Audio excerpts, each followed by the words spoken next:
नमस्कार, मैं Lakshmi Jain, beauty culture department में लेक्चरर और राजकीय महिला पॉलिटेक्निक गांधीनगर जयपुर से। आज का जो हमारा विषय है वो है body perfection and yoga second और उसका सब्जेक्ट कोड है BC 206। जो टॉपिक है वो है ट्रीटमेंट ऑफ डायबिटीज थ्रू योग एंड प्राणायाम, यानी योग और प्राणायाम के द्वारा डायबिटीज या मधुमेह का उपचार।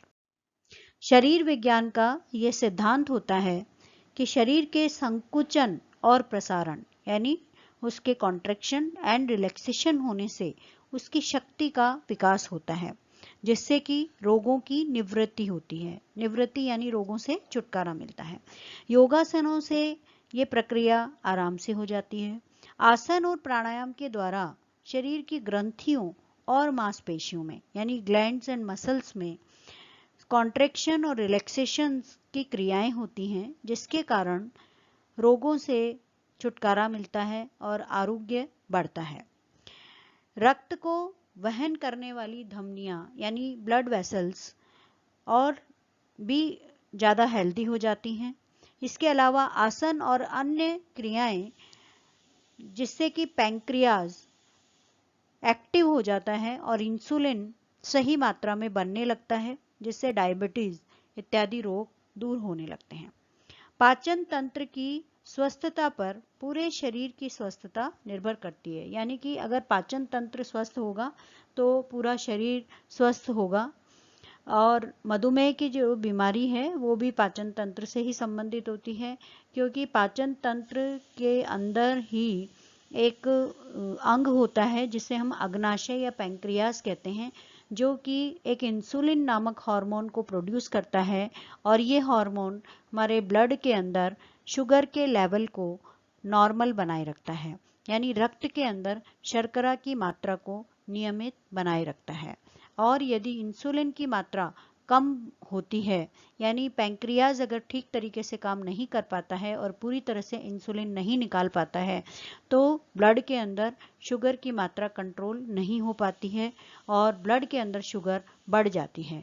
इसी को हम मधुमेह या डायबिटीज मेलाइटिस के नाम से जानते हैं। डायबिटीज मेलाइटिस आजकल की तनावग्रस्त आधुनिक जीवन शैली, जिसके अंदर लोगों को बहुत ज़्यादा स्ट्रेस है, लाइफ स्टाइल बहुत अलग है, फिजिकल एक्टिविटीज़ कम है, लोग एक्सरसाइज नहीं करते हैं, गलत तरीके से भोजन लेते हैं जैसे जंक फूड्स लेना, इन सब कारणों की वजह से डायबिटीज़ जो है वो बहुत ज़्यादा फैल रही है और ये समस्या छोटे बच्चों के अंदर भी बहुत ज़्यादा हो रही है। इसलिए इस समस्या से छुटकारा पाने के लिए हमें ट्रीटमेंट के साथ साथ लाइफ स्टाइल में परिवर्तन भी करना बहुत ज़रूरी है।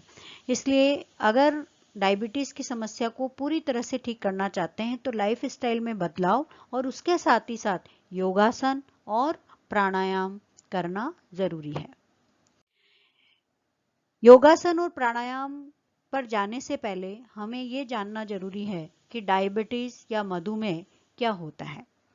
डायबिटीज मेलाइटिस को ही हम मधुमेह कहते हैं और ये एक मेटाबॉलिक डिजीज है, यानी इसके अंदर चयापचय से संबंधित रोग है, जो कि लंबे समय तक, ये एक लॉन्ग लास्टिंग डिजीज होती है। अगर एक बार शरीर के अंदर हो जाती है तो लंबे समय तक रहती है और ब्लड के अंदर शुगर का जो लेवल होता है वो काफ़ी हाई हो जाता है। इसको कैसे पहचानेंगे कि ब्लड के अंदर शुगर का लेवल ज़्यादा है? तो डायबिटीज़ के लक्षण होते हैं जैसे यूरिन बार बार आता है, फ्रीक्वेंसी ऑफ यूरिन होता है, बार बार जो है पेशाब जाने की इच्छा होती है। इसके अतिरिक्त प्यास ज़्यादा लगती है पेशेंट को बार बार और भूख भी ज़्यादा लगती है।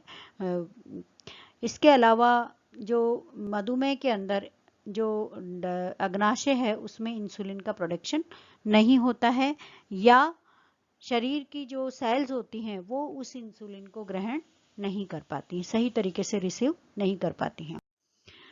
डायबिटीज तीन प्रकार के होते हैं, टाइप 1 डायबिटीज, टाइप 2 डायबिटीज और गर्भावती डायबिटीज, जिसको गेस्टेशनल डायबिटीज भी कहते हैं। टाइप 1 डायबिटीज के अंदर पैंक्रियाज से इंसुलिन का प्रोडक्शन सही मात्रा में नहीं होता है या पर्याप्त मात्रा में नहीं होता है। टाइप 2 डायबिटीज के अंदर अग्नाशय या पैंक्रियाज के अंदर इंसुलिन का प्रोडक्शन सही मात्रा में होता है, परंतु जो शरीर की कोशिकाएं होती हैं, जो ब्लड सेल्स होती हैं, वो उस इंसुलिन को नहीं ले पाती हैं और वो शरीर की कोशिकाओं को उसको नहीं पहुंचा पाती हैं। यानी कि और इसके कारण वजन बढ़ने लगता है और ये सारी बीमारियां प्रॉपर एक्सरसाइज नहीं करने की वजह से होती है। तीसरा डायबिटीज है गर्भावधि डायबिटीज या गेस्टेशनल डायबिटीज। ये केवल प्रेगनेंसी के दौरान ही होता है। जिन महिलाओं को पहले कभी डायबिटीज की शिकायत नहीं भी रही हो, लेकिन प्रेगनेंसी के अंदर उनको अगर विशेष रूप से डायबिटीज हो जाता है तो उसको हम गेस्टेशनल डायबिटीज कहते हैं। डायबिटीज होने से उसके कई सारे दुष्परिणाम होते हैं। दुनिया भर के अंदर हर साल लगभग 50 लाख लोग जो हैं वो डायबिटीज के कारण अपनी आंखों की रोशनी खो देते हैं, तो ब्लाइंडनेस होने का खतरा रहता है। इसके अलावा गुर्दे की बीमारी होने का खतरा, यानी किडनी के जो रोग हैं वो होने का खतरा दुगना हो जाता है अगर किसी को डायबिटीज है। डायबिटीज होने से हाथ पैरों में सुन्न हो जाते हैं और जो नसें होती हैं वो कमजोर हो जाती हैं। डायबिटीज के पेशेंट्स को ब्रेन स्ट्रोक्स आने का खतरा 4 गुना बढ़ जाता है। डायबिटीज के पेशेंट्स को हृदय रोग होने का खतरा भी दुगना हो जाता है। बार बार यूरिनेशन होने की वजह से इन्फेक्शन का खतरा रहता है, यानी यूरिन इन्फेक्शन बार बार होने लगता है। डायबिटीज पेशेंट्स को पैरों के अंदर गैंग्रेन होने से जो पैर होते हैं, फुट जो होता है उसके अंदर जो है घाव हो जाते हैं और काफ़ी ज़्यादा ये प्रॉब्लम लेटर ऑन अगर डायबिटीज़ बढ़ती जाती है तो ये समस्या बढ़ती जाती है। तो इस प्रकार से एक डायबिटीज़ की वजह से शरीर के दूसरे अंगों में भी परिवर्तन होते हैं। डायबिटीज़ के लक्षण या सिम्टम्स क्या क्या होते हैं? बहुत ज़्यादा और बार बार प्यास लगना, बार बार यूरिन जाने की इच्छा करना, दृष्टि धुंधली हो जाना यानी आंखों से कम दिखाई देना, अत्यधिक भूख लगना और एकदम में वजन का गिर जाना, चिड़चिड़ापन होना। इसके अलावा पेशेंट को जो है मानसिक रूप से कमजोरी हो जाना, थकान महसूस होना। अगर शरीर के अंदर किसी भी प्रकार की चोट लग जाए या सर्जरी हो तो जो घाव है वो या तो ठीक नहीं होते हैं या फिर उनको भरने में समय लगता है। इसके अलावा ब्लड के अंदर इन्फेक्शन होने का खतरा रहता है, यूरिन के अंदर इन्फेक्शन होने का लक्षण है और त्वचा के रोग होते हैं इसकी वजह से, मतलब स्किन की डिजीजेस हो जाती हैं या डिसऑर्डर्स हो जाते हैं, स्किन के अंदर इचिंग हो जाती है और हेडेक भी होता है। तो ये डायबिटीज़ के लक्षण हैं जिससे पहचाना जा सकता है कि इसको जो है डायबिटीज़ हो सकती है। डायबिटीज़ के कारण क्या क्या हैं? मधुमेह क्यों हो जाता है? इसका पहला कारण है ज़्यादा मीठा खाना, यानी जब ज़्यादा मीठा खाएंगे तो ब्लड के अंदर शुगर का लेवल बढ़ जाएगा। पानी की कमी, यानी कि पानी अगर कम मात्रा में ले रहे हैं तो डायबिटीज़ होने का खतरा रहता है। मोटापा इसका बहुत ही एक मुख्य कारण है जिसकी वजह से पैंक्रियाज जो है वो कम सक्रिय हो जाता है, वो सही मात्रा में इंसुलिन नहीं निकाल पाता है और जिससे ब्लड के अंदर शुगर का लेवल ज़्यादा हो जाता है। व्यायाम ना करना, नियमित रूप से जो लोग एक्सरसाइज नहीं करते, किसी भी प्रकार का कोई भी व्यायाम नहीं करते, उसकी वजह से डायबिटीज़ होने का खतरा रहता है। नींद कम लेना, इसके अलावा अनहेल्दी डाइट लेना जिसमें जंक फूड्स हैं, इस तरीके की डाइट लेना, आरामदायक जीवन शैली यानी फिजिकल एक्टिविटी का कम होना, सेडेंट्री लाइफस्टाइल जो लोग जीते हैं उनको डायबिटीज़ का खतरा ज़्यादा रहता है। और पारिवारिक या आनुवंशिक कारण, यानी जीन्स के अंदर अगर डायबिटीज़ है यानी माता पिता को या परिवार के अंदर जो है किसी को अगर डायबिटीज़ है तो उनके आने वाली संतानों में डायबिटीज़ होने का कारण हो सकता है। डायबिटीज़ की जांच कैसे की जाए? रक्त के अंदर शुगर या शर्करा की मात्रा को मिलीग्राम में मापा जाता है। जब भी ब्लड शुगर का टेस्ट कराया जाता है तो उसके अंदर सामान्य मात्रा जो है, अगर जो डायबिटीज़ का टेस्ट है वो दो तरीके से होता है। एक तो होता है खाली पेट, जिसको फास्टिंग बोलते हैं, और दूसरा होता है कि भोजन करने के 2 घंटे के पश्चात, यानी लंच करने के 2 घंटे के पश्चात, जिसको रैंडम बोलते हैं, रैंडम टेस्ट बोलते हैं। खाली पेट नॉर्मल जो डायबिटीज़ है वो 70 टू 110 के बीच में 10 मिलीग्राम अगर है तो इसका मतलब वो फास्टिंग जो है वो नॉर्मल है शुगर। और रैंडम जब हम चेक करते हैं, यानी खाना खाने के 2 घंटे बाद 110 से 140 मिलीग्राम के बीच में होनी चाहिए। प्री डायबिटिक यानी मधुमेह की पूर्व अवस्था, प्री डायबिटिक रेंज जो है वो खाली पेट 111 से 125 मिलीग्राम के बीच में होनी चाहिए, और रैंडम जो है 140 से 199 के बीच में होनी चाहिए। और 125 से जब ज़्यादा हो जाती है खाली पेट, तो उसे हम डायबिटीज़ पेशेंट बोलना शुरू कर देते हैं कि डायबिटीज़ जो है, ब्लड के अंदर शुगर का जो लेवल है वो बढ़ रहा है 125 से ज़्यादा होते ही। और ऐसे केस में भोजन के 2 घंटे के बाद, यानी कि रैंडम वाली जो शुगर है वो 200 से भी अधिक हो सकती है। तो इस प्रकार से डायबिटीज़ की जांच की जाती है। इसके जांच के लिए एक विशेष प्रकार का उपकरण, जिसको ग्लूकोमीटर बोलते हैं, उसको काम में लिया जाता है।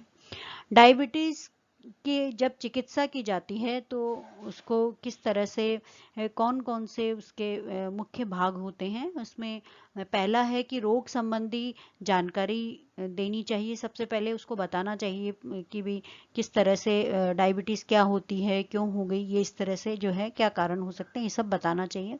दूसरा है भोजन संबंधी परिवर्तन करने पड़ेंगे।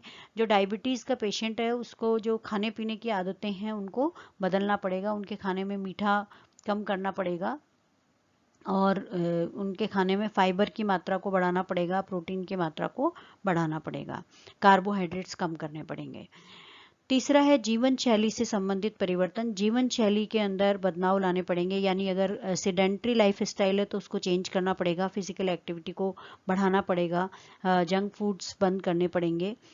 चौथा है नियमित व्यायाम करने की सलाह दी जाए कि उनको उससे संबंधित योग और प्राणायाम करने चाहिए डायबिटीज़ को कम करने के लिए।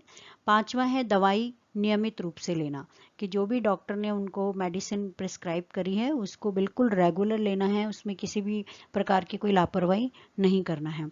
और छठा, जो कि बहुत ही महत्वपूर्ण है, कि पूर्ण नींद लेना है, शरीर को पूरा आराम देना है। जब अच्छी नींद लेते हैं तो जो मेटाबॉलिक प्रोसेस होता है वो अच्छा होता है, उससे भोजन जो है वो सही तरीके से पचता है।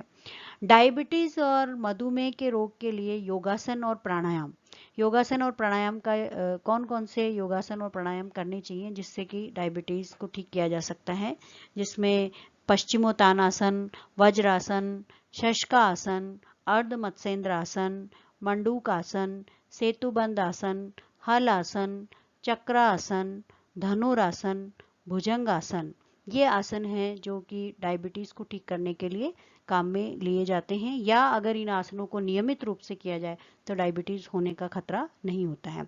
इसके अलावा प्राणायाम में अनुलोम विलोम प्राणायाम, कपालभाति प्राणायाम, भस्त्रिका प्राणायाम और अग्निसार प्राणायाम, ये प्राणायाम किए जाने चाहिए, जिससे कि पाचन तंत्र जो है वो अच्छी तरह से काम करता है, भोजन का पाचन सही होता है। इसके अलावा अग्नाशय जो है वो सही मात्रा में, पर्याप्त मात्रा में इंसुलिन हार्मोन का उत्पादन करता है, जो कि ब्लड के अंदर शुगर के लेवल को मेंटेन रखता है और डायबिटीज़ के खतरे से बचाता है। तो इस प्रकार योगासन और प्राणायाम से हम जो है डायबिटीज़ को ठीक कर सकते हैं। और ये हमारा जो टॉपिक है योगासन और प्राणायाम के मधुमेह का उपचार, इसका पार्ट 1 है। इसके योगासन और प्राणायाम के बारे में डिटेल जो है वो हम नेक्स्ट वाले पार्ट 2 के अंदर पढ़ेंगे। धन्यवाद।